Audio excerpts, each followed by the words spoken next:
بسم اللہ الرحمن الرحیم وبہ نستعین الحمد للہ رب العالمین الرحمن الرحیم والصلاة والسلام علی سید المرسلین وعلی آلہ وصحبہ اجمعین ومن تبعہم بإحسان الی یوم الدین. اعوذ باللہ من الشیطان الرجیم. بسم اللہ الرحمن الرحیم. اللہ لا الہ الا هو الحی القیوم لا تأخذہ سنۃ ولا نوم لہ ما فی السماوات وما فی الارض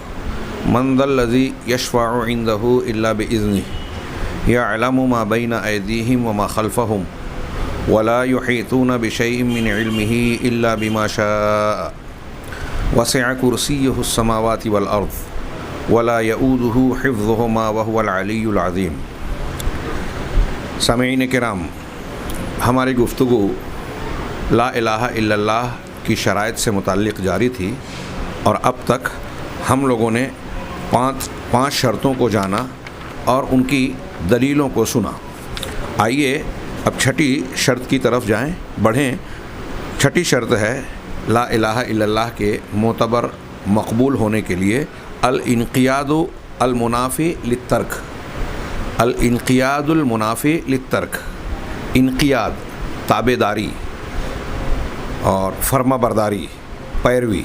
ہم جو ترجمہ کریں اقتداء کرنا، پیروی کرنا اور تابع داری کرنا. ایسا انقیاد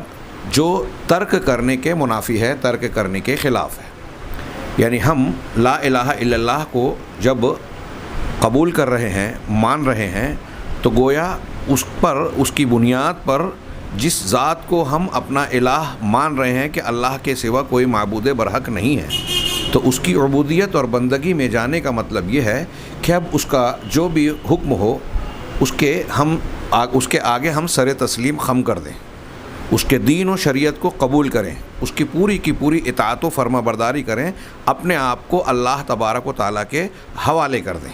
اسلام کی تعریف کرتے ہوئے اہل علم نے جو پہلا جملہ کہا الاسلام الاستسلام للہ بالتوحید، کہ توحید کے ساتھ اللہ تبارک و تعالیٰ کے سامنے جھک جانا، اپنے آپ کو اس کے حوالے کر دینا، اس کی تابع داری اور فرما برداری کو قبول کر لینا. تو ایک بندہ جب یہ گواہی دے رہا ہے لا الہ الا اللہ، تو وہ اپنے اوپر اس پابندی کو عائد کر رہا ہے کہ میں اب دنیا کی جو عبادات، جو طریقہ کار، اعمال اور سارے معاملات جو انجام دوں گا وہ اللہ تبارک و تعالیٰ کی شریعت، اس کے اصول قانون کے دائرے میں، اس کے نبی صلی اللہ علیہ وسلم کے بتائے ہوئے طریقے، وہ عقائد ہوں، عبادات ہوں، معاملات ہوں، اخلاقیات ہوں، چاہے جو زندگی کا شعبہ ہو، تمام معاملات میں اللہ تبارک و تعالیٰ کی حکموں کی پیروی اور اس کی تابع داری اختیار کروں گا. انقیاد کا معنی بتاتے ہوئے یہ کہتے ہیں کہ ہوا الاستسلام والطواعیہ والامتثال لامر اللہ، کہ اس کا معنی ہوتا ہے جھک جانا، اپنے آپ کو حوالے کر دینا، تابع داری کرنا اور اطاعت و فرما برداری کرنا اور اللہ کے حکم کی بجا آوری اختیار کرنا، اللہ کے حکم کو بجا لانا، اس پر عمل کرنا. چنانچہ لا الہ الا اللہ اس بات کا معنی اپنے اندر سمیٹے ہوئے ہے کہ بندہ اللہ تبارک و تعالیٰ کے آگے جھک رہا ہے، اپنے آپ کو اس کی فرما برداری میں دے رہا ہے. نتیجے میں اس کی جو شریعت ہے، اللہ تبارک و تعالیٰ کا نازل کردہ جو اصول اور نظام زندگی ہے، اس کو اپنی زندگی کا عنوان بنائے گا، اصول اور ضابطہ بنائے گا اور اپنی طاقت و قوت اور علم کے مطابق اس سے سر منہ انحراف نہیں کرے گا، ادھر ادھر نہیں جائے گا. جب الہ ہمارا اللہ ہے، لا الہ الا اللہ کی ہم گواہی دے رہے ہیں، تو اس گواہی کا مطلب یہ ہوا کہ اللہ تبارک و تعالیٰ جو بھی حکم دے رہا ہے ہم اسے قبول کر لیں، مان لیں، یعنی اس کے تابع دار بن جائیں اور اللہ تعالیٰ کے حکم کی تابع داری، اطاعت و فرما برداری اختیار کر لیں. اسی لیے اللہ جل وعلا فرماتا ہے وَمَن يُسْلِمْ وَجْهَهُ إِلَى اللَّهِ وَهُوَ مُحْسِنٌ فَقَدِ اسْتَمْسَكَ بِالْعُرْوَةِ الْوُثْقَىٰ. سورہ زمر کی آیت نمبر 54 ہے کہ جو شخص اپنے چہرے کو اللہ کی طرف متوجہ کرے، اپنے چہرے کو اللہ کے سامنے جھکا دے. یسلم، جب ہم نے ابراہیم سے کہا اسلم، قرآن نے کہا قال اسلمت لرب العالمین، کہ میں رب العالمین کے سامنے جھکتا ہوں. میں رب العالمین کا تابع دار بنتا ہوں، میں رب العالمین کا مسلم بنتا ہوں۔ مسلم کا معنی یہی ہوا کہ شرک سے برات اختیار کریں اور توحید کے ساتھ اپنے آپ کو اللہ تبارک و تعالیٰ کے حوالے کر دیں، اللہ کی فرما برداری میں اپنے آپ کو دے دیں۔ تو کہا کہ جو شخص اپنے چہرے کو اللہ کی طرف متوجہ کر لے، یعنی اللہ تبارک و تعالیٰ کی شریعت کا پابند بنا لے اپنے آپ کو، اس کے احکامات کی اطاعت و فرما برداری کا خوگر بنا لے، ہاں کہ میں اب اللہ کی بات ہی مانوں گا، وہ محسن، اور وہ ہو بھی نیکوکار، احسان کرنے والا، ہاں احسان کرنے والا یعنی نیکی کرنے والا ہو۔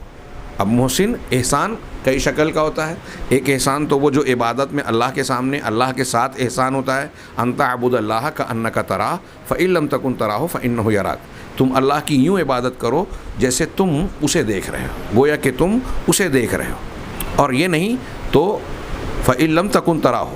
تم اسے نہیں دیکھ رہے ہو، اگر یہ تصور نہیں ہو پا رہا ہے، یہ عقیدہ نہیں بن پا رہا ہے، تو فإنہ یراک، وہ تمہیں دیکھ رہا ہے۔ یہ اللہ کو ہم دیکھ رہے ہیں، وہ ہماری نگرانی کر رہا ہے۔ اسی دونوں طرف کے دیکھنے کو، یا کم سے کم یہ کہ اللہ تبارک و تعالیٰ سے تو کوئی بندہ کبھی بھی، کوئی مخلوق اوجھل نہیں ہوتی، اسی کی بنیاد پر اسے مراقبے کا نام دیا۔ اہل تصوف نے اس کی ایک الگ سے حیثیت دے دی اور اس کے لیے بہت ساری اپنی بدعات اور خرافات والی عبادات بنا لی کہ اس طریقے سے مراقبہ کیا جائے۔ یہ مراقبہ ان عبادات میں کیا جائے گا جن کو اللہ کے نبی صلی اللہ علیہ وسلم نے بتایا ہے، ایجاد کر کے نہیں۔ چنانچہ محسن یہ احسان اللہ کے ساتھ ہوا، ایک احسان بندوں مخلوق کے ساتھ ہوتا ہے، جانوروں کے ساتھ بھی احسان ہوتا ہے۔ اب مخلوق میں جو احسان ہوتا ہے وہ درجے ہیں، والدین کے ساتھ حسن سلوک، رشتہ داروں کے ساتھ، پڑوسیوں کے ساتھ، دوسروں کے ساتھ، ہاں ان اللہ کتب الاحسان علی کل شیء، اللہ نے ہر چیز پر احسان کو فرض کیا ہے، متعین کیا ہے۔ فَإِذَا قَتَلْتُمْ فَأَحْسِنُوا الْقِتْلَ وَإِذَا ذَبَحْتُمْ فَأَحْسِنُوا الذِّبْحَ، ہاں کہ جب تم قتل کرو تو اچھی طرح احسان کے ساتھ، بھلائی کے ساتھ، اور ذبح کرو جانوروں کو تو بھلائی کے ساتھ، چھری کو تیز کر لو اور جلدی سے ذبح کرو، یہ اس میں بھی احسان کو اختیار کیا جائے۔ خیر، تو احسان کا معنی بڑا وسیع ہے۔ اللہ تعالیٰ ارشاد فرما رہا ہے کہ جو ایسا شخص ہے جو اپنے آپ کو اللہ تبارک و تعالیٰ کے حوالے کر دے، اس کی شریعت کا پابند بنا لے، اور یعنی اس معاملے میں جب لا الہ الا اللہ کہا بندے نے، تو اب وہ آزادی، جس کو صحیح لفظوں میں ہم یہ کہہ سکتے ہیں کہ عقیدے، عبادات، دین اور زندگی کے معاملات میں اب وہ آوارگی اختیار نہیں کر سکتا۔ وہ پابند ہو رہا ہے کہ توحید اور اس کے تقاضے، لا الہ الا اللہ کے جو بھی تقاضے ہیں، ہم اس کو قبول کر رہے ہیں۔ شہادت لا الہ الا اللہ کا یہ معنی ہے، اور اگر کوئی بندہ یہ نہیں مان رہا ہے، اپنے آپ کو شریعت کا پابند نہیں سمجھتا، تو اس کا لا الہ الا اللہ ٹھیک ٹھاک نہیں ہے، صحیح نہیں ہے، یہ شرط ہے۔ کہا فقد استمسک، جو ایسا ہو کہ وہ تابع دار بن جائے، مسلم بن جائے اللہ کا، ہاں، اور پھر وہ محسن بھی ہو، نیکوکار بھی ہو، فقد استمسک بالعروۃ الوثقی، تو اس نے مضبوط کڑا یا دستہ تھام لیا، پکڑ لیا۔ العروۃ الوثقی کی تفسیر کی عام طور سے مفسرین نے، اور شیخ عبدالرزاق صاحب بھی کہہ رہے ہیں، اے بلا الہ الا اللہ،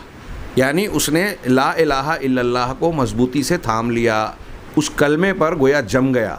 تو اس کلمے پر جمنے کے لیے آیت کریمہ ہم کو بتا رہی ہے کہ ہم کو اپنی ذات کو، اپنے چہرے کو اللہ کی طرف متوجہ کرنا ہے، اپنے آپ کو اللہ تبارک و تعالیٰ کی شریعت کا پابند بنانا ہے، اور ساتھ ہی ساتھ نیکی کے کام کرتے رہنا ہے، احسان جہاں تک ہم سے ہو سکے۔ جس نے یہ کیا، یہ انقیاد کی تشریح میں دلیل کے طور پر پیش کر رہے ہیں کہ اپنے آپ کو اللہ تبارک و تعالیٰ کا منقاد بنایا جائے، انقیاد اختیار کیا جائے، یعنی اللہ کی تابع داری۔ تو اگر ایسا ہم کر رہے ہیں تو ہم لا الہ الا اللہ کو تھام رہے ہیں۔ مفہوم مخالف یہ ہوا کہ جس بندے کے اندر اللہ تبارک و تعالیٰ کے حکم کی تابع داری جتنی کم ہوتی جائے گی، اس قدر اس کا لا الہ الا اللہ سے رشتہ کمزور ہوتا جائے گا، اور جو نیکی اور اچھائیوں سے، احسان سے اپنا تعلق توڑ لے تو لا الہ الا اللہ سے اس نے تعلق توڑ لیا۔ اے بلا الہ الا اللہ۔ اسی طریقے سے اللہ جل شانہ، اللہ تبارک و تعالیٰ ارشاد فرماتے ہیں قرآن میں، وَأَنِيبُوا إِلَىٰ رَبِّكُمْ وَأَسْلِمُوا لَهُ، کہ اپنے پروردگار کی طرف پلٹو، انابت کا لفظ استعمال کیا گیا۔ قرآن میں پلٹنے کے لیے بہت سارے تعبیرات آئی ہیں، رجوع، توبہ، انابت، اوب جس سے اواب بنا ہے، حضرت ابراہیم کے بارے کا انہو اواب۔ بعض علماء نے ان کے درمیان فرق کیا ہے اور یہ کہا ہے کہ کوئی شخص اگر اللہ سے توبہ کرتا ہے، ہاں، اس کے عذاب سے ڈر کر، یہ اقوال ہیں، اس میں بحث کی گنجائش ہو سکتی ہے، وہ نصوص کی روشنی میں استنباط کرتے ہیں۔ تو جو شخص اللہ تبارک و تعالیٰ سے کے عذاب سے، خوف سے، پکڑ سے، ڈر سے توبہ کرتا ہے تو وہ تائب ہے، یعنی اس کا پہلا درجہ ہے توبہ کرنے کا، یہ توبہ کا مطلب ہوا۔ اور کوئی شخص اگر اللہ تبارک و تعالیٰ کی طرف پلٹتا ہے، یعنی تائب ہوتا ہے، توبہ کرتا ہے، اس کے ثواب کی امید لے کر، تو اس کو کہا جائے گا کہ یہ انابت ہے، کہ انیبو الی ربکم کہا کہ انابت اختیار کرو، پلٹو۔ اور تیسرا درجہ جو اوب کا ہے، جس کی بنیاد پر حضرت ابراہیم کا اواب بعض انبیاء کو کہا گیا کہ وہ رجوع کرنے والے ہیں، پلٹنے والے ہیں، خوب رجوع کرنے والے، تو کہتے ہیں کہ یہ وہ شخص ہے جو صرف اللہ کے حکم کی رعایت اور لحاظ کر کے اللہ تبارک و تعالیٰ کی طرف پلٹے، توبہ کرے۔ یعنی توبہ تینوں جگہ ہے، لیکن ایک خوف کی وجہ سے ہے، دوسرا ثواب کی امید سے ہے، تیسرا اللہ کے حکم کی رعایت کی بنیاد پر صرف وہ اگر اللہ کی طرف پلٹ رہا ہے تو کہتے ہیں کہ یہ اواب ہے۔ اسی لیے بعض علماء نے یہ کہا کہ پہلا درجہ عام مومنین کا ہے، دوسرا درجہ اولیاء مقربین کا ہے، سارے مومنین اللہ کے اولیاء ہیں، جس کے اندر جتنا ایمان و تقوی ہے اس درجے کا وہ اللہ کا ولی ہے۔ اور جو اولیاء مقربین ہیں، ہاں، مقتصد اور مقرب دو قسم کے اولیاء ہوتے ہیں، جو نیکیاں ہی کرتے ہیں، اعلیٰ درجے کے ایمان پر ہیں، اعلیٰ درجے کے عمل صالح کو اختیار کیے ہوئے ہیں، ان کے لیے انابت کا درجہ ہے۔ اور جو انبیاء کرام ہیں ان کے لیے اوابیت کا درجہ ہے، وہ اوبا کہلائے گا۔ خیر، یہ ایک ضمناً میں نے ایک لفظ کا معنی اور مفہوم بتانے کے لیے تذکرہ کیا۔ اللہ تعالیٰ نے اس آیت میں حکم دیا وَأَنِيبُوا إِلَىٰ رَبِّكُمْ، اپنے پروردگار کی طرف پلٹو، نیکی کے ساتھ، نیکی کے جذبے کے ساتھ اس کی طرف رجوع کرو، ہاں، وَأَسْلِمُوا لَهُ، اور اس کے لیے جھک جاؤ، اس کی تابعداری اور اطاعت کو اختیار کر لو۔ یہ اللہ تبارک و تعالیٰ کا حکم ہے۔ جیسے یہ عام بندوں سے خطاب کیا، اللہ تعالیٰ نے سیدنا ابراہیم علیہ السلام، کیا ہے، ہم نے جب ابراہیم سے کہا اسلم، ہاں، تو کہا اسلمت لرب العالمین۔ یہی بات اللہ تبارک و تعالیٰ نے تمام انبیاء اور اپنے تمام بندوں سے کہی کہ اسلام لے آؤ۔ کیا مطلب ہے اسلام کا؟ کہ اللہ کے سامنے، اللہ کے سامنے جھک جاؤ، اس کی تابعداری، فرما برداری اختیار کر لو۔ تو مسلم وہ ہے، مومن وہ ہے، لا الہ الا اللہ کو ماننے والا وہ ہے جو اللہ تبارک و تعالیٰ کے احکامات کا پابند ہے، اس کی اطاعت و فرما برداری کرتا ہے، اس کی شریعت کو اپنی زندگی میں نافذ کرتا ہے۔ ایمان کے گھٹنے بڑھنے کا معنی بھی یہاں سمجھا جا سکتا ہے کہ مختلف اہل ایمان اس عمل میں، اللہ کی اطاعت و فرما برداری میں الگ الگ درجات کے ہیں، عمل کے اعتبار سے، نیت کے اعتبار سے۔ کسی کا عمل کم ہوتا ہے، عمل کے کم ہونے کی بھی کئی شکلیں ہیں۔ قیامت کی ایک نشانی بتائی گئی، ان من اشراط الساعہ ان یرفع العلم وینقص ویثبت الجہل، اور کہا وینقص العمل۔ قیامت کی نشانی ہے کہ بتائی کہ عمل کم ہو جائے گا۔ عمل کے کم ہونے کی ایک شکل تو یہ ہے کہ آدمی نیکیاں ہی کم کرے، فرض پڑھ رہا ہے، سنن و نوافل کا اہتمام نہیں کر رہا ہے، صدقہ و خیرات میں کمی کر رہا ہے، بخیلی کر رہا ہے، تو یہ عمل ہی کم ہوا۔ ذکر و اذکار میں کمی کر رہا ہے، تلاوت قرآن نہیں کر رہا ہے، یہ عمل ہی کم ہوا۔ کچھ ایک دوسرا معنی یہ بھی ہے، ہمارے یہاں کچھ لوگ اس طرح نظر آتے ہیں کہ عمل بڑی محنت سے کر رہے ہیں۔ اللہ کے رسول صلی اللہ علیہ وسلم نے جس کو 100 مرتبہ بتایا وہ 1000 مرتبہ کا وظیفہ بنا بیٹھے، اپنی طرف سے بڑی بڑی تعداد مقرر کی، اس کے فضائل بھی بنا لیے، بڑی محنت کر رہے ہیں بظاہر عبادات ریاضات میں، ہاں، دنیا کے علائق سے کٹ کر کٹیا میں بیٹھ گئے، درویشی اختیار کر لی، جو حقیقت میں عیسائیوں سے لی ہوئی رہبانیت اور ہندوؤں کا سنیاس اور جوگ جیسا معلوم ہوتا ہے، کیونکہ نبی کریم صلی اللہ علیہ وسلم کا یہ طریقہ نہیں ہے۔ کچھ لوگ کہتے ہیں کہ اللہ کے نبی صلی اللہ علیہ وسلم کو غار میں، جب آپ غار حرا میں جا کے تحنث اختیار کرتے تھے، وہاں عبادت و ریاضت میں لگے رہتے تھے، تب آپ کو نبوت ملی۔ اہل تصوف کا یہ ایک استدلال ہے، وہ کہتے ہیں کہ اسی بنیاد پر ہم یہ کہتے ہیں کہ اگر کوئی شخص، کوئی بندہ اللہ تبارک و تعالیٰ کا تقرب چاہتا ہے، طریقت کے اور سلوک کے راستے پر اعلیٰ درجہ چاہتا ہے تو وہ اسی طریقے سے بندگان خدا اور دنیاوی علائق سے، دنیا کی چیزوں سے کٹ کے، یعنی ایک طریقے سے ترک دنیا کر کے، زہد کا معنی وہ ترک دنیا کہتے ہیں، اور ہمارے اہل سنت والجماعت کے ائمہ کرام کی باقاعدہ کتاب الزہد ہے، ان کے یہاں ترک دنیا زہد نہیں ہے، دنیا سے، دنیا کے حقوق، اپنے حقوق، اپنے بال بچوں کے حقوق اور دوسرے حقوق ادا کرتے ہوئے آخرت کو ترجیح دینا، آخرت کے لیے محنت کرنا، یہ زہد ہے حقیقی۔ لیکن انہوں نے کیا کہا کہ ترک دنیا، جو غیر اسلامی فکر ہے، اسلامی فکر نہیں ہے، اسلامی فکر میں دین اور دنیا دونوں کے تقاضوں کو جو ہے ساتھ ساتھ رکھا گیا ہے، جسمانی ضروریات اور تقاضوں کو بھی، اسی لیے ہم دین فطرت کہتے ہیں اسلام کو۔ جسمانی تقاضوں کی بھی تکمیل ہے، روحانی تقاضوں کی بھی تکمیل ہے، یہاں نہ صرف جسم ہے نہ صرف روح۔ اور دنیا کے دیگر مذاہب میں آپ دیکھیے کہ جہاں روحانیت کے حصول کی بات آتی ہے، بدھ مت، جین مت، ہندو مت، عیسائی مذہب، نصرانیت، ان کو آپ دیکھیے جب یہ کہتے ہیں کہ آپ اگر روحانیت کو ترقی دینا چاہتے ہیں تو دنیا سے کٹنا ہوگا، دنیا کے حقوق سے الگ ہو جانا پڑے گا، غیر فطری بات۔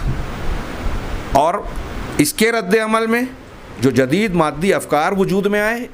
ازم کی شکل میں، افکار کی شکل میں، فلاں ازم، کیپٹلزم، سوشلزم، ہاں، اور بہت سارے ازم ہیں، تو یہ پیٹ اور پیٹ سے نیچے کی ضروریات سے متعلق ہے، صرف مادے کی ضرورت، انسان کو جانور کے مقام پہ لے آیا۔ بڑی پیاری بات علامہ ابن قیم کہی کہ اللہ تبارک و تعالیٰ نے ملائکہ کو عقل دی، شہوت نہیں دی، اور جانوروں کو شہوت دی، عقل نہیں دی، انسان کو عقل بھی دی، شہوت بھی دی۔ اب جو شخص عقل و شعور کو اپنی بڑھاوا اور ترقی دیتا ہے وہ فرشتوں کی جماعت سے مشابہت اختیار کر رہا ہے، اور جو شخص اپنے جسم کے مادوں کی ضرورت کو پوری کرنے کی طرف ترجیح دیتا ہے وہ جانوروں اور حیوانات کی شکل و صورت یا ان کے مزاج اور ان کی طرف اپنے آپ کو لے جا رہا ہے، ان سے اپنے آپ کو مشابہت دے رہا ہے یا اس جماعت سے جوڑ رہا ہے۔ تو یہ دنیا کے جو موجودہ جدید دور کے ترقی یافتہ دور کے مادی افکار و خیالات ہیں، اس پر مختلف تنظیمیں کام کرتی ہیں، نئی نسل کو اپنی طرف رجھاتی ہیں، دنیا کی چمک دمک دکھا کر، دنیا کی لذتوں کی طرف رغبت دلا کر، ہاں، کہ جسم و جان کی، کھانے پینے کی یہاں لذتیں ہیں، یہاں دھوم دھام ہے، رقص و سرود ہے، ہاں، اور چمک دمک ہے، گلیمر ہے، اور نہ جانے کیا کیا، اور لوگ اس سے خیرہ بھی ہو جاتے ہیں۔ تو دیکھا کہ جب جدید دور کے افکار اور عام طور سے لوگوں کا اس طرف رجحان ہے تو اس کو اختیار کر لیا۔ اب جب آپ مادے کی طرف گئے تو آپ نے روحانیت کو ترک کر دیا۔ لیکن اسلام، اس نے سکھایا ربنا آتنا فی الدنیا حسنہ وفی الآخرۃ حسنہ، پروردگار دنیا میں بھی ہم کو بھلائی دے، حسنہ دے، اور آخرت کی بھی حسنہ سے نواز۔ یہاں صرف دنیا کے حصول کی تعلیم نہیں ہے، اور آخرت کے حصول کے چکر میں دنیا اور دنیا کے حقوق کو ترک کر دینے کی تعلیم نہیں ہے۔ بڑا بہترین امتزاج ہے۔ اگر اس پہلو سے بھی ہم غور کریں تو ہمارا ایمان مضبوط ہوگا کہ دین اسلام واقعی مکمل اور انتہائی فطری فطرت کے ہر تقاضے کی تکمیل کرنے والا ہے۔ اور ایک غیر مسلم اگر اس نقطے کو، اس بات کو، اس اسلام کی جامعیت کو سمجھ جائے تو وہ اسلام کو قبول کرنے میں دیر نہیں لگائے گا، مگر توفیق اللہ کے ہاتھ ہے، کیوں اس کے دل کی حالت کی بنیاد پر اللہ کی طرف سے توفیق ملتی ہے۔ تو خیر بات تھوڑی سی پھیل رہی ہے، لیکن میں یہ عرض کرنا چاہتا ہوں کہ اہل تصوف نے یہ عبادت و ریاضت یا انقیاد والے معاملے میں ایک پہلو یہ نکالا کہ اللہ کے نبی صلی اللہ علیہ وسلم کے اس سے، تو میں اس استدلال کے تعلق سے بتانا چاہتا ہوں کہ ذہن نشین رہے یہ بات، ان کا یہ استدلال کسی بھی طرح صحیح نہیں ہے، جو وہ یہ کہتے ہیں کہ اگر آپ درجات کی بلندی چاہتے ہیں، روحانیت کو ترقی دینا چاہتے ہیں، ملائے اعلیٰ کی طرف عروج چاہتے ہیں، اپنے مقام و مرتبے کو بڑھانا، تو ایسی صورت میں آپ کو بھی نبی کریم صلی اللہ علیہ وسلم کی طرح کسی غار میں، کٹیا میں، یا دنیا سے کٹ کر، لوگوں سے ہٹ کر کہیں الگ تھلگ رہنا پڑے گا۔ اور ایسے لوگ جب رہتے ہیں تو وہ دوسروں کے، اپنی ضروریات کے سلسلے میں دوسروں کے دستے نگر بن جاتے ہیں، ان کے ٹکڑوں پر پلتے ہیں۔ کیا یہ عزت کی بات ہے؟ نبی کریم صلی اللہ علیہ وسلم جو غار حرا میں جاتے تھے وہ نبوت کے ملنے سے پہلے کی بات تھی۔ آپ کے وہ اعمال کس حد تک ہمارے لیے اسوہ ہیں؟ اگر بات کی شریعت نے ہم کو یہ بیان دیا ہوتا کہ بعد والوں کے لیے بھی وہ مشروع اور مسنون ہے تو ٹھیک تھا، لیکن کیا آپ نے اس کی تعلیم دی؟ اور یہی وجہ ہے کہ اب ہم یہ دیکھیں کہ آپ کے صحابہ کرام رضوان اللہ علیہم اجمعین، جن کی ہر چیز کو اللہ تبارک و تعالیٰ نے قبول کیا، یعنی عقیدے کو، عبادات کو، معاملات کو، ان کو برسر حق مانا، ہدایت پر مانا۔ قرآن کے آیات دلیل ہے، فَإِنْ آمَنُوا بِمِثْلِ مَا آمَنْتُمْ بِهِ فَقَدِ اهْتَدَوْا۔ اللہ کے نبی صلی اللہ علیہ وسلم نے کہا کہ میرا اور میرے صحابہ کا طریقہ جو ہے قیامت تک کے لیے یہی حجت اور معیار ہے، جو اس پر رہے گا وہی نجات پانے والا گروہ ہے۔ تو صحابہ کرام میں سے جو اہل حق ہیں، دلائل سے ثابت شدہ بات، ان میں سے کتنے صحابہ ایسے تھے جنہوں نے بستی کو، شہر کو، گھر بار کو چھوڑ کر کہیں الگ تھلگ جا کے عبادت و ریاضت میں اپنے آپ کو لگایا ہو اور دنیا سے کٹ گئے ہوں، اہل تصوف کی طرح، راہبوں کی طرح، یا یہ کہتے ہوئے کہ جناب محمد رسول اللہ صلی اللہ علیہ وسلم کی یہ سنت ہے اور غار حرا میں ہم نے جا کے جیسے وہ کیا تھا ہم بھی کریں گے۔ کوئی ایک مثال ایسی موجود ہے؟ پھر تیسرا سوال یہ ہے اہل تصوف سے کہ ہمارے یہاں دیکھتے ہیں کہ نقشبندیہ، چشتیہ، قادریہ، رفاعیہ، سہروردیہ، جتنے بھی سلسلے ہیں، ان کے مشائخ اپنے اپنے عبادات کے طریقے، اصول، ضابطے اور بہت ساری چیزیں بیان کرتے ہیں۔ کیا نبی کریم صلی اللہ علیہ وسلم غار حرا میں یہی عبادتیں کرتے تھے؟ حق کی لگاتے تھے؟ مراقبہ اسی طرح کرتے تھے جیسے یہ سلسلے والے کرتے ہیں؟ اللہ کے نبی صلی اللہ علیہ وسلم کی عبادات، ادعیہ، دعائیں وہاں کیا تھیں؟ تاریخ کی روشنی میں یا روایتوں نے ہم کو یہ بات بتائی ہے؟ اللہ کے نبی صلی اللہ علیہ وسلم نے صحابہ اور صحابہ کے ذریعے پھر تابعین اور ان سے ہوتا ہوا جیسے آپ کی زندگی کا ایک ایک عمل نبوت کے پہلے بلکہ نبوت سے پہلے کا بھی مروی ہے، کیا آپ کی زندگی کے یہ معاملات عبادات کی شکل میں ہمارے سامنے ہیں؟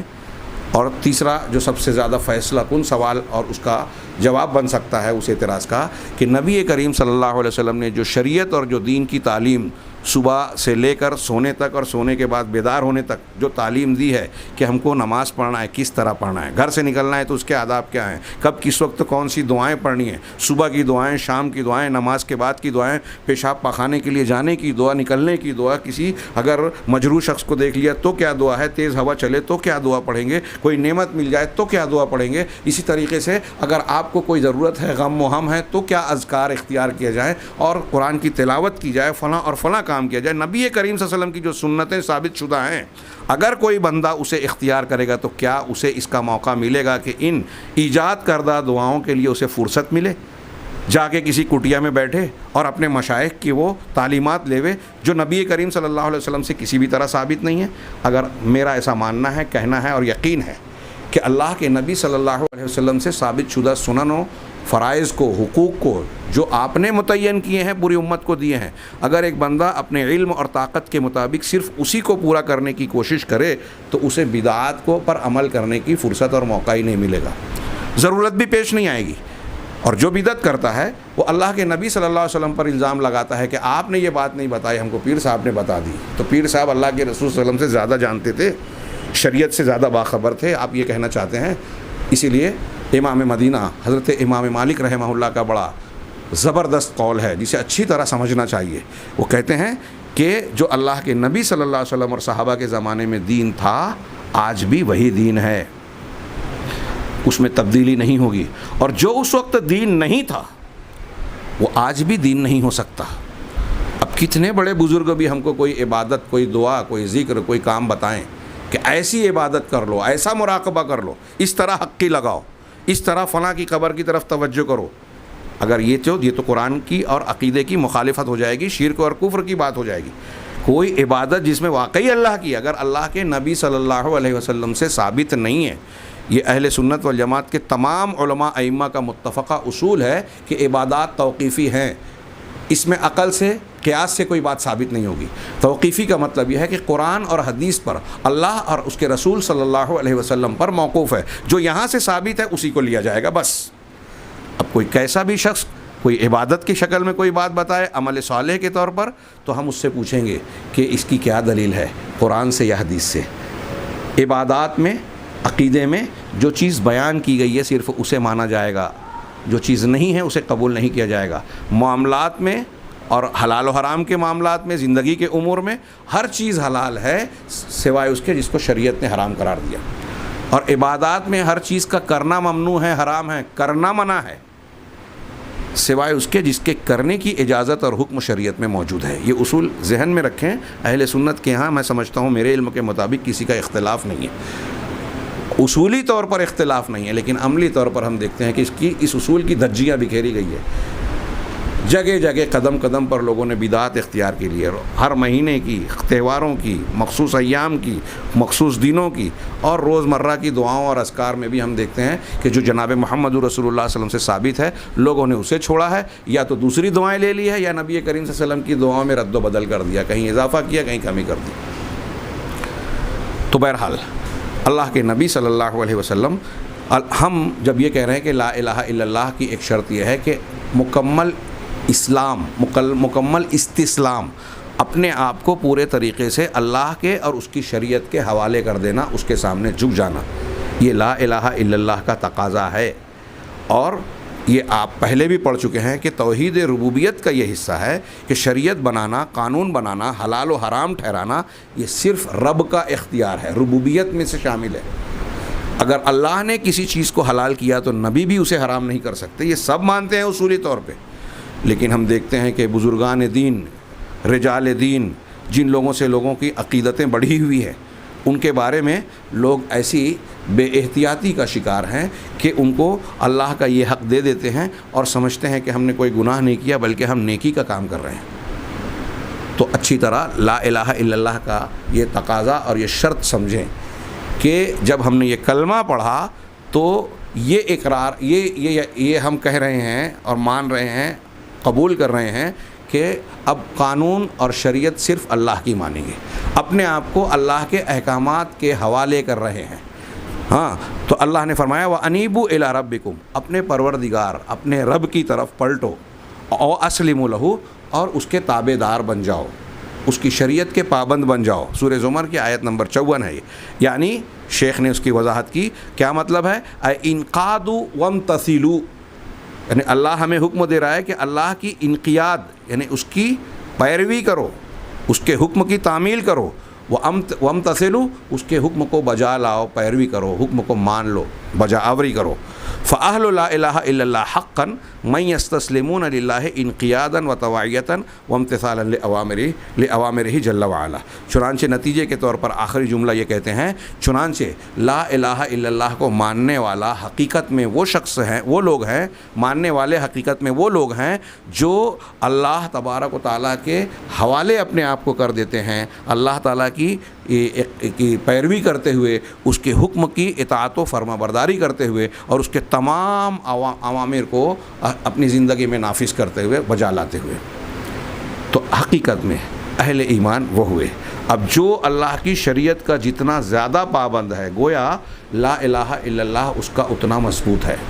جو اللہ کی شریعت کے سلسلے میں جتنا عملی طور سے کوتاہ ہے، یہ عملی کوتاہی الگ ہے، اور اس کا انکار کر دینا، قبول نہ کرنا، اگلی شرط آ رہی ہے قبول کرنا، یہ الگ چیز ہوئی، وہ انکار ہو جائے گا اور کفر ہو جائے گا۔ تو ایک عملی کفر ہوتا ہے، ایک اعتقادی، وہ تفصیل آئے گی آگے، اور بعض لوگ اس میں فرق نہیں کر کے فتوی بازی کرتے ہیں، اس کو کافر کہتے پھرتے ہیں۔ تو آدمی اگر مان رہا ہے شریعت کو لیکن عمل میں کوتاہی ہو رہا ہے تو اس کو کافر نہیں کہا جائے گا، اس کے اپنے اصول ضابطے ہیں، وہ اپنے مقام پر گفتگو ہوگی۔ تو یہ چھٹی شرط تھی کہ لا الہ الا اللہ کا کہنے والا اللہ کی فرما برداری کرے، اللہ کے احکامات کو ترک نہ کرے۔ اگر وہ ترک کر رہا ہے، چھوڑ رہا ہے جانتے بوجھتے کہ یہ اللہ کا حکم ہے، پھر بھی نہیں پکڑ رہا ہے، چھوڑ رہا ہے، تو وہ انقیاد اختیار نہیں کر رہا ہے، اس کا لا الہ الا اللہ مشکوک اور مجروح ہو سکتا ہے۔ ساتویں شرط ہے القبول المنافی للرد، کہ قبول کرنا جو کہ رد کے منافی ہے، رد کے خلاف ہے۔ تو اس کا معنی کیا ہے؟ یعنی اس طرح سے قبول کرنا، اس کلمے کے بارے میں جب ہم کہہ رہے ہیں کہ ہم اسے کہہ رہے ہیں، اسے قبول کر رہے ہیں، تو اس کلمے کو مان رہے ہیں، زبان سے قبول کر رہے ہیں، اقرار کر رہے ہیں، وَلِمَا تَقْتَضِيهِ مِن تَوْحِيدِ اللَّهِ وَإِخْلَاصِ الدِّينِ لَهُ، اور اللہ کی توحید کا جو تقاضا اس میں موجود ہے، اس کے معنی اور مفہوم میں لا الہ الا اللہ میں، اس توحید کو بھی ہم قبول کر رہے ہیں، اور اللہ کے لیے دین کے خالص کرنے والی بات بھی قبول کر رہے ہیں کہ جو حق اللہ کا ہے وہ کسی اور کا نہیں ہے۔ ہر قسم کے شرک کو ہم نہیں مانتے، اس کو ہم مان رہے ہیں، قبول کر رہے ہیں۔ یہ قبولیت کا معنی ہوا۔ اللہ سبحانہ و تعالیٰ نے مشرکین کے شان میں کہا، ان کے بارے میں کہا کہ انہم کانوا اذا قیل لهم لا الہ الا اللہ یستکبرون ویقولون انا لتارکو آلہتنا لشاعر مجنون۔ سورہ صافات کی آیت ہے کہ ان مشرکین سے جب یہ کہا جاتا ہے کہ لا الہ الا اللہ، اللہ کے سوا کوئی معبود برحق نہیں ہے، جب یہ کہا جاتا ہے یستکبرون، تو یہ استکبار کرتے ہیں، اکڑ جاتے ہیں، یعنی انکار کرتے ہیں۔ ابھی آپ نے پچھلے والے اس میں پڑھا کہ اسلام کا معنی کیا ہوتا ہے؟ الاسلام هو الاستسلام للہ بالتوحید، کہ اللہ تبارک و تعالیٰ کے لیے اپنے آپ کو جھکا دینا، اس کی تابع داری میں دے دینا۔ استسلام کا جو لفظ ہے استکبار اس کی ضد ہے۔ اگر ایک آدمی لا الہ الا اللہ کو جاننے کے بعد، سننے کے بعد اس پر اکڑ رہا ہے، اس کو نہیں مان رہا ہے، رد کر رہا ہے، تو یہ استکبار ہے۔ اور لا الہ الا اللہ مان کر کہنے کے بعد کسی اور کو اللہ کا حق دے رہا ہے تو وہ مشرک ہے۔ اس کا مطلب انکار کرنے والا، رد کرنے والا مستکبر ہے، اور اللہ کو مان کر اللہ کے ساتھ دوسرے کو ماننے والا مشرک ہے۔ معنی کے اعتبار سے، نتیجے کے اعتبار سے دونوں میں بظاہر فرق ہے، لیکن ایک کافر ہے، ایک مشرک ہے۔ اگرچہ ہر وہ شخص جو شرک اکبر کر رہا ہے یا مشرک ہے وہ کافر بھی بنتا ہے، اور ہر وہ کافر جو اللہ تبارک و تعالیٰ کا حق نہیں دے رہا ہے وہ کسی نہ کسی طریقے سے مشرک کے درجے میں بھی چلا جاتا ہے۔ شرک اکبر کرنے والا، شرک ضد ہے توحید کی، ہاں، اور کفر ضد ہے ایمان کی۔ کچھ لوگوں کے ذہن میں یہ خدشہ آتا ہے، تو جب ایمان جو ہے وہ عمومی چیز ہے، ایمان کے اندر بہت ساری چیزیں، اللہ پر ایمان پہلی بنیاد ہے، اب اللہ پر ایمان میں توحید شامل ہے، تو گویا توحید ایمان کا اصل الاصول اور ایک سب سے بڑا جز ہے، اور اس کی ضد شرک ہے۔ جب آپ نے شرک کیا تو آپ کی توحید بگڑ گئی، اور جب توحید بگڑ گئی تو ایمان سلامت نہیں رہا۔ یہ میں نے آسانی سے سمجھانے کی کوشش کی ہے کہ اگر ایک آدمی شرک کرتا ہے تو وہ خود بخود کافر بھی ہو رہا ہے۔ تو بہرحال ایک آدمی اگر اللہ کے کلمے کو قبول نہیں کر رہا ہے، یعنی اکڑ رہا ہے، تو وہ مستکبر ہے، اور اگر اللہ کے کلمے کو مان کر دوسروں کو بھی اس کا حق دے رہا ہے تو وہ مشرک ہے۔ اللہ تعالیٰ نے یہاں مشرکین کا قول ذکر کیا کہ ایک طرف تو وہ استکبار کرتے ہیں، اکڑتے ہیں، یعنی انکار کر رہے ہیں، وَيَقُولُونَ أَإِنَّا لَتَارِكُو آلِهَتِنَا لِشَاعِرٍ مَجْنُونٍ، اور کہتے یہ ہیں کہ کیا ہم ایک دیوانے شاعر کی بات پر اپنے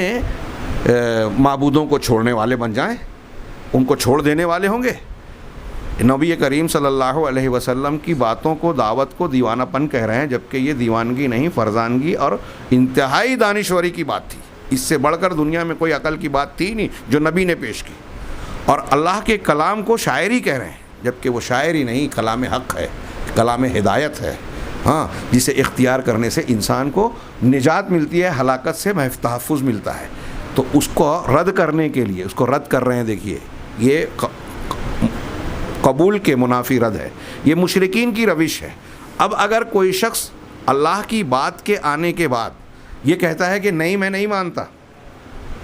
اب اس کو تھوڑا سا مسلمانوں کے اس رویے پہ فٹ کریں، منطبق کریں، جو بہت سارے مسلمان مسلک کے نام پر، اپنے خاص مکتب فکر اور کسی سلسلے سے وابستہ ہونے کے نام پر یہ کہتے ہیں کہ اللہ کا کلام ہم نے سن لیا، قرآن کی آیت یہ کہتی ہے، اللہ کے نبی صلی اللہ علیہ وسلم کی صحیح حدیث یہ کہتی ہے، لیکن ہم فلاں سلسلے سے وابستہ ہیں، ہم فلاں مسلک کے مقلد ہیں، ہمارے امام یا ہمارے شیخ اور مرشد جو ہیں وہ یہ کہتے ہیں، اور ہم جب ان کی تابع داری میں ہیں تو ہم قال اللہ قال رسول کو نہیں جانتے۔ کتنی ڈھٹائی سے اصول کی کتابوں میں ایک بات لکھی ہوئی ہے، اس پر غور کیجیے، برا ماننے کی بجائے غور کیجیے کہ ہمارے یہاں کہا جاتا ہے کہ مقلد کے لیے اس کی دلیل امام کا قول ہے۔ اب آج بعض مرتبہ جب بحث و مناقشہ ہوتا ہے، بحث و مباحثہ ہوتا ہے، تو بہت سارے اہل تقلید یہ کہتے ہیں کہ ہمارے نزدیک قرآن، حدیث، اجماع، قیاس، یہ ادلہ اربع ہیں، یہ دلیلیں ہیں۔ وہ غلط فہمی کے شکار ہیں اور مغالطہ دیتے ہیں۔ ان کی کتابوں میں لکھا ہے اہل تقلید کے لیے یہ چار چیزیں دلیل نہیں ہیں، یہ اہل تحقیق اور مجتہدین کے لیے ہے، اور اہل حدیث ان چاروں کو مانتے ہیں، ہر ایک کو اس کے مقام پر، ضابطے پر، ان کی کتابیں اس پر گواہ ہیں۔ میں نے ایک کتابچہ لکھا تھا اہل حدیث کی فقہ کتاب و سنت کے تابع ہے۔ اب جب الٹا سیدھا کوئی مسئلہ ہو جو قرآن و حدیث کے موافق نہ ہو اور اس کا رد کیا جائے تو اس کے رد کی بنیاد پر کوئی یہ کہے کہ یہ فقہ کو نہیں مانتے، یہ قیاس کو نہیں مانتے، اجتہاد کو نہیں مانتے، تو یہ سراسر ہٹ دھرمی اور مغالطہ آرائی ہے۔ چنانچہ دین کی بنیاد کیا ہے؟ اللہ تبارک و تعالیٰ کے اور رسول اللہ صلی اللہ علیہ وسلم کا کلام۔ جو لوگ اس کو آ جانے کے بعد یہ سمجھتے ہیں کہ چونکہ ہمارے فلاں اور فلاں بزرگ جو ہیں وہ زیادہ پہنچے ہوئے تھے، زیادہ سمجھدار تھے، ٹھیک ہے، ایسا ماننے میں کوئی برائی نہیں ہے، لیکن ان کی کوئی بات اگر قرآن و حدیث کے خلاف پڑ گئی، اب اس کی کوئی وجہ ہو سکتی ہے، ان کا عذر ہو سکتا ہے۔ علامہ ابن تیمیہ نے رفع الملام اپنی کتاب میں 19-20 اسباب لکھے ہیں تقریباً، جس کی بنیاد پر ایک حق کا ماننے والا، قرآن و حدیث کا ماننے والا فتویٰ دینے میں، اجتہاد کرنے میں یا کسی مسئلے کے سلسلے میں غلطی کا شکار ہو جاتا ہے اور اس کی بات قرآن حدیث کے خلاف ہو جاتی ہے، اور یہ ان کے یہ بطور عذر ہے۔ مجتہد سے اگر ایسا ہوتا ہے تو یہ اس کے لیے گناہ کی نہیں بلکہ اجر کی بات ہوگی، اس نے دین کے سمجھنے میں محنت کی، لیکن انہوں نے تو ثواب کیا، ان کی خطا کے باوجود انشاءاللہ ان کو اجر ملے گا۔ اب اگر ہمارے سامنے ان کا قول آیا اور اس کے مقابل حدیث آئی اور یہ واضح ہو گیا کہ ان کا قول حدیث کے خلاف ہے، پھر بھی ہم قول کو پکڑ رہے ہیں، حدیث کو چھوڑ رہے ہیں، تو گویا ہم رد کر رہے ہیں اللہ اور رسول کی بات کو۔ ایسی صورت میں ہمارے عقیدے پر حرف آ سکتا ہے۔ اسی لیے میں نے دیکھا کہ وہ علماء جو متبحر ہیں اہل تقلید میں بھی، اگر وہ کسی مسئلے کو اگر نہیں بھی مانتے ہیں، بعض لوگوں کے میں نے فتوے پڑھے کہ آمین رفع الیدین ہم مسلک سے تو نہیں کرتے اس پر عمل کہ ہمارا مسلک، لیکن کرنے والوں پر ہم برائی نہیں کرتے، مخالفت نہیں کرتے، اس پر جھگڑا نہیں کرتے۔ یہ کچھ لوگ ہیں علماء ربانیین، کیوں؟ اس لیے کہ وہ کہتے ہیں کہ یہ اللہ کے رسول کی سنت ہے، اگر ہم اس کی مخالفت کریں گے تو سنت کے رد کرنے والے میں شامل ہوں گے جو کفر تک بات جا سکتی ہے۔ یہ بہت سارے احناف کے علماء بھی یہ بات کہتے ہیں اور واقعی صحیح کہتے ہیں، تو یہ لحاظ کرنا چاہیے ہمارے ہاں۔ یہ شرائط لا الہ الا اللہ کو اگر بندہ سمجھ لے تو یہ مسلکی تشدد ختم ہو جائے، اور آدمی کو یہ بات سامنے رکھنا چاہیے کہ ٹھیک ہے اگر آپ کہیں نسبت رکھتے بھی ہیں تو یہ بات کبھی نہ بھولیں کہ قرآن و حدیث کی کوئی بات اگر ثابت ہو گئی ہے اور آپ نے اگر اس کو رد کیا مسلک کو ثابت کرنے کے چکر میں کہ میرا مسلک درست ہے، اس کو صحیح کرنے کے لیے آپ حدیثوں کو رد کر رہے ہیں، تو یہ آپ پر ایک انتہائی سنگین قسم کے جرم کا انطباق ہو سکتا ہے، جو آپ اس آیت کے آئینے میں دیکھ سکتے ہیں کہ یہ مشرکین کا طریقہ ہے۔ نبی کریم صلی اللہ علیہ وسلم کو مجنون شاعر کہہ رہے ہیں، نعوذ باللہ، دیوانہ، تو آپ بھی چاہے آپ اللہ کے نبی صلی اللہ علیہ وسلم کو رسول ماننے کا دعویٰ کر رہے ہیں، لیکن آپ ان کے منصب پر کسی اور کو بٹھا رہے ہیں کہ شریعت ہم آپ سے نہیں فلاں سے لیں گے، یہ مقام رسالت کے منافی ہے، یہ اللہ تعالیٰ کے لا الہ الا اللہ کے قبول کرنے کے بھی خلاف ہے کہ آپ اللہ کی، اس کے رسول کی بات بھی اللہ کی بات ہے۔ تو لا الہ الا اللہ کے ماننے کا تقاضا یہ ہے کہ آپ اپنی ساری جو ہے عقل و قیاس کو اللہ اور اس کے رسول کی بارگاہ میں اس کے حوالے کر دیں۔ جب کوئی بات اللہ اور اس کے رسول کی طرف سے آئے تو سر جھکا دیں، قبول کر لیں، عقل میں آئے کہ نہ آئے، سمجھ میں آئے کہ نہ آئے۔ کتنی دلیلیں ملے گی؟ اللہ کے نبی صلی اللہ علیہ وسلم نماز پڑھا رہے ہیں، سنن ابو داؤد کی صحیح حدیث ہے، نماز پڑھا رہے ہیں جوتی کے ساتھ میں، حضرت جبرائیل نے دوران صلاۃ آپ کو یہ بتایا کہ آپ کے جوتی میں گندگی لگی ہوئی ہے، آپ نے نماز کے درمیان اپنی جوتی نکال کر ہٹا دی، پھینک دی۔ صحابہ کرام نے آپ کو دیکھا تو وجہ جاننے کے چکر میں نہیں پڑے کہ کیا وجہ تھی، کیوں آپ نے ایسا کیا۔ اللہ کے نبی نے کیا تو ہم کو بھی کر لینا چاہیے، اور سب نے اپنی جوتیاں جو پہنے ہوئے تھے نکال دیا۔ سلام کے بعد نبی کریم صلی اللہ علیہ وسلم نے پوچھا کہ تم نے کیوں کیا؟ آپ نے کیا تھا؟ تو آپ کی پیروی میں کہا میں نے تو اس وجہ سے کیا تھا کہ اس میں گندگی تھی، مجھے جبرائیل نے بتایا۔ لیکن صحابہ کرام کا مزاج آپ دیکھ سکتے ہیں کہ اب اللہ کے نبی صلی اللہ علیہ وسلم نے کیا ہے تو ہمیں کرنا ہے۔ ایسے کتنے معاملات، حضرت علی کہتے ہیں کہ اگر دین کی بنیاد لو کان الدین بالرأی، رائے کی بنیاد پر ہوتا تو لکانا اسفل الخف اولا بالمسح من اعلاہ، تو موزے کا نچلا حصہ، چمڑے کے موزے کو خف کہتے ہیں، نچلا حصہ مسح کے زیادہ لائق تھا اس کے اوپر کے حصے کے مقابلے میں۔ جب آدمی چلتا ہے تو نیچے میں مٹی دھول جو بھی لگتی ہے، گندگی وغیرہ، تو دماغ سے اگر سوچے گا تو اسے لگے گا کہ جب موزے پر مسح کر رہے ہیں تو نیچے کر. یہی بات حضرت علی نے کہی کہ میری عقل اور رائے تو یہ کہتی ہے کہ نیچے مسح ہونا چاہیے، لیکن عقل پر دین کا انحصار نہیں ہے. نبی کریم صلی اللہ علیہ وسلم آگے وہ کہتے ہیں، اللہ کے نبی صلی اللہ علیہ وسلم نے ہم کو بتایا کہ مسح اوپر ہوگا. ہاں، ایسی بہت ساری روایتیں اور معاملات صحابہ سے ملیں گے. بس جو اللہ سے، ابو جہل نے بھی آ کر بولا اور اس کے ساتھیوں نے کہ ابو بکر صدیق کیا تم یہ بھی مانو گے کہ محمد صلی اللہ علیہ وسلم جو کہہ رہے ہیں کہ ایک رات میں یہاں سے بیت المقدس گئے اور وہاں سے پھر آسمانوں کی سیر کی اور پھر واپس آ گئے صبح ہونے سے پہلے، کیا مانو گے؟ تو حضرت ابو بکر صدیق کہا کہ کیا آپ یہ کہہ رہے ہیں؟ کہا ہاں. اگر آپ کہہ رہے ہیں تو ان سے بڑی بڑی باتیں میں نے آپ کی مانی ہیں، اس کو بھی مانتا ہوں. تبھی سے کہا جاتا ہے کہ صدیق کہا جانے لگا. تو نبی نے کہا ہے، ہم کو ماننا ہے. دماغ میں نہیں آئے، دوسرے کیا کہہ رہے ہیں اس سے کوئی فرق نہیں پڑتا. اعتراض کر رہے ہیں، ہم ان کو سمجھا نہ پائیں. یہ اچھی طرح سے ہمارے نوجوان نسل کو سمجھنا چاہیے کہ اللہ اور رسول کی بات کی طرف سے بات آ رہی ہے تو یہ لا الہ الا اللہ کا ایک شرط ہے کہ آپ قبول کریں، رد نہ کریں. فذکر من حالہم، یہ آیت نقل کرنے کے بعد شیخ عبدالرزاق کہتے ہیں فذکر من حالہم انہم ابوا ان یقولوا، تو اللہ تعالیٰ نے مشرکین کی یہ حالت بیان کی کہ انہوں نے لا الہ الا اللہ کے کہنے سے انکار کیا اور اس کلمے کو قبول کرنے سے انکار کیا جو کہ توحید، اللہ کی توحید اور اللہ کے لیے دین کو خالص کرنے پر دلالت کرتی ہے.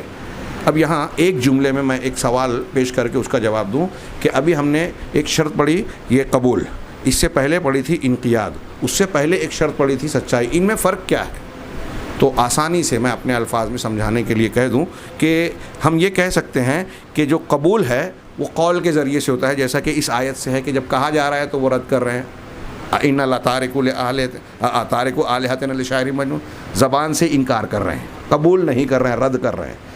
تو یہ زبان سے ہوا. انقیاد عمل سے ہوتا ہے، اعضاء و جوارح سے. اور جو ایک شرط پڑھی ہم نے کیا ہے کہ الصدق اور قبول یہ دل سے ہوتا ہے. ہاں، یہ قبولیت بھی دل اور زبان سے ہوتی ہے، یا صدق کو ہم کہیں کہ یہ دل سے ہوتی ہے. ہاں، اور قبولیت زبان سے ہوتی ہے، زبان کے بعد اس کا تعلق دل سے ہوتا ہے. تو یہ معمولی سا ان کے درمیان فرق ہے، یہ ایک ہی نہیں ہے. آخری شرط کو میں صرف اختصار کے ساتھ ذکر کروں. انہوں نے بھی صرف اس کو دلیلیں بیان کر دی ہیں اور خود شروع میں یہ بات کہی ہے کہ عام طور سے علماء عقیدہ نے لا الہ الا اللہ کی 7 شرطیں بیان کی ہیں جو ہم نے پڑھا، کہ علم جو جہالت کے منافی ہو، یقین جو شک کے منافی ہو، سچائی جو جھوٹ کے منافی ہو، اخلاص جو شرک اور ریا کے منافی ہو،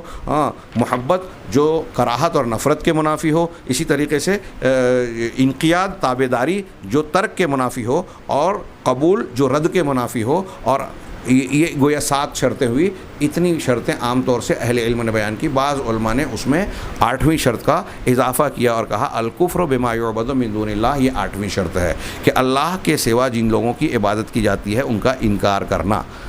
جو لوگ 7 شرطوں کو مانتے ہیں وہ کہتے ہیں کہ یہ 8ویں شرط بھی دراصل ان 7 میں آ گئی. ہم جب کہتے ہیں کہ اخلاص اور محبت اور بغض والی بات جو کہی تو اس میں یہ بات آ گئی کہ اللہ کے لیے اخلاص ہے تو شرک نہیں چلے گا. اور جب اللہ کے لا الہ الا اللہ اور اہل لا الہ الا اللہ سے محبت ہوگی اور ان کے مخالفین سے نفرت ہوگی تو اس میں یہ بات آ جاتی ہے. لیکن پھر بھی کچھ لوگوں نے الگ سے ذکر کیا اور کہا کہ اللہ کے سوا جن کی عبادت ہوتی ہے ان کا انکار کرنا بھی لا الہ الا اللہ کی شرط ہے. جیسا کہ اللہ تعالیٰ نے ارشاد فرمایا فمن یکفر بالطاغوت ویؤمن باللہ فقد استمسک بالعروۃ الوثقی، جس نے طاغوت کا انکار کیا اور اللہ پر ایمان لایا تو اس نے عروۃ الوثقی یعنی مضبوط کڑے اور دستے کو تھام لیا. اور مضبوط کڑے اور دستے کی تشریح اور تفسیر لوگوں نے کی لا الہ الا اللہ سے. لا الہ الا اللہ کہنے والا وہی ہوگا. اسی طرح جناب محمد رسول اللہ صلی اللہ علیہ وسلم نے ارشاد فرمایا کہ جو شخص لا الہ الا اللہ کہے وکفر بما یعبد من دون اللہ، اور اللہ کے سوا جن کی بھی عبادت ہوتی ہے ان سب کا انکار کرے، حرم مالہ و دمہ، تو اس کا مال اور جان دونوں حرام ہو گئے. اس کے جان اور مال حرام ہو گئے، محفوظ ہو گئے. اسی طریقے سے یہ بہت مشہور صحیح مسلم کی حدیث ہے. اسی طریقے سے آپ نے فرمایا کہ یہ ایسی قید ہے جو کہ اس کے بغیر لا الہ الا اللہ اس کے بغیر مقبول نہیں ہو سکتا. اگر ایک شخص لا الہ الا اللہ بھی کہہ رہا ہے اور دوسرے معبودان سے بھی وابستگی رکھ رہا ہے، ان سے نفرت نہیں کرتا، بے تعلقی اور بیزاری کا اظہار نہیں کرتا، تو اس کا لا الہ الا اللہ مقبول نہیں ہوگا۔ مقبول ہونے کے لیے ضروری ہے کہ اللہ کے سوا جن کی بھی عبادت ہوتی ہے ہم ان کا انکار کریں اور شرک اور اہل شرک سے براءت کا اظہار کریں، جیسا کہ حضرت ابراہیم کے قول میں ہے اننی براء مما تعبدون، یقیناً میں اس جن کی تم عبادت کرتے ہو ان سے بری اور لا تعلق ہوں، الا الذی فطرنی، سوائے اس کے جس نے مجھے پیدا کیا۔ اس سے پہلے میں بیان کر چکا ہوں کہ یہ جملہ بالکل اسی کی ترجمانی ہے جو کلمہ توحید جس کی ہم تشریح پڑھ رہے ہیں اس پر دلالت کرتا ہے، لا الہ الا اللہ۔ ہاں، فقد کانت، اسی طرح اللہ کے رسول صلی اللہ علیہ وسلم اللہ تعالیٰ نے ارشاد فرمایا سورہ ممتحنہ میں، قد کان لکم اسوۃ حسنۃ فی ابراہیم والذین معہ، تمہارے لیے ابراہیم اور ان کے ساتھیوں میں اچھا بہتر نمونہ ہے۔ بعض علماء نے کہا کہ ان کے ساتھیوں سے مراد انبیاء، تو ان کے اندر تمہارے لیے بہترین نمونہ ہے۔ ہاں، اذ قالوا لقومہم، جبکہ ان لوگوں نے اپنی قوموں سے کہا، یہ اشارہ قومہم، ان ساتھیوں نے اپنی قوم سے کہا، تو مطلب انبیاء نے اپنی قوم سے کہا کہ انا براء منکم ومما تعبدون، کہ ہم تم سے اور ان لوگوں سے بھی جن کی تم عبادت کرتے ہو ان سب سے بری اور لا تعلق ہے۔ یہ انبیاء کا شیوا، انبیاء کا طریقہ اللہ تعالیٰ ہمیں بتا رہا ہے، اور ہمیں اس لیے بتا رہا ہے کہ ہم جب توحید کا کلمہ اختیار کریں تو اس پر بھی عمل پیرا ہوں۔ تو اللہ کے سوا جن کی عبادت کی جاتی ہے اور تم سے، دونوں سے ہم بیزار و لا تعلق ہیں۔ کفرنا بکم، ہم نے تم سب کا انکار کیا، وبدا بیننا وبینکم العداوہ والبغضاء، اور تمہارے اور ہمارے درمیان عداوت و بغضاء، نفرت اور عداوت، دشمنی یہیں سے شروع ہو چکی کہ یہی ہمارے درمیان فرق کرنے والی بنیاد ہے۔ لا الہ الا اللہ کو تم نہیں مانتے اور ہم مانتے ہیں، تم شرک کرتے ہو، ہم توحید کے قائل ہیں۔ یہ مشرک اور کافر کے درمیان حد فاصل ہے، قرآن کی آیت کہہ رہی ہے ہاں حتی تؤمنوا باللہ وحدہ، یہ ہمارے درمیان اس وقت تک یہ فرق اور حد فاصل رہے گی، یہ دشمنی کی دیوار رہے گی جب تک کہ تم اللہ وحدہ پر اکیلے پر ایمان نہیں لے آتے۔ یہ 8ویں شرط تھی، اور ان کے تفصیل جاننے کے بعد آپ ان امور پر جو بیان کیے گئے ہیں، میں گزارش کروں گا کہ ہر مومن بندہ، جیسا کہ تمام اہل علم اور اہل عقیدہ علماء نے بیان کیا کہ لا الہ الا اللہ کا سیکھنا ہر مسلمان مرد عورت پر، وہ کسی بھی درجے کا ہو، بہت ضروری ہے۔ اس کے بغیر کام نہیں بن سکتا، نجات نہیں مل سکتی۔ لہٰذا ان شرائط کو اور لا الہ الا اللہ کے معنی اور مطلب کو جو کچھ بیان کیا گیا اچھی طریقے سے ذہن نشین کیجئے۔ اگر ان چیزوں کو آپ سمجھیں گے تو لا الہ الا اللہ کو مجروح کرنے والی چیزوں سے اور اس کو توڑ دینے والے جو نواقض کہلاتے ہیں، نواقض ایمان، نواقض اسلام، ان چیزوں سے انشاءاللہ اپنے آپ کو، اپنے عقیدے کو بچا سکیں گے۔ اور جب ان کے تقاضوں کو آپ پورا کرنے کی کوشش کریں گے تو اللہ کی ذات سے قوی امید ہے کہ پروردگار ہمیں کامیاب ہونے والے لوگوں کے زمرے میں شامل کر دے گا۔ اللہ تبارک و تعالیٰ ایسا ہی فرمائے، ایسا ہی کرے، اور ہم کو توفیق دے کہ ہم لا الہ الا اللہ کی حقیقت میں ان ساری تفصیلات کو کی روشنی میں اسے اس طرح اختیار کرنے والے بن جائیں کہ جو اللہ نے کہا ہے کہ جس نے لا الہ الا اللہ کہا وہ جنت میں داخل ہو گیا۔ اللہ تعالیٰ ہمیں اس اعتبار سے اسی طرح لا الہ الا اللہ کہنے والا بنائے کہ ہم جنت میں داخل ہو جائیں۔ وآخر دعوانا ان الحمد للہ رب العالمین۔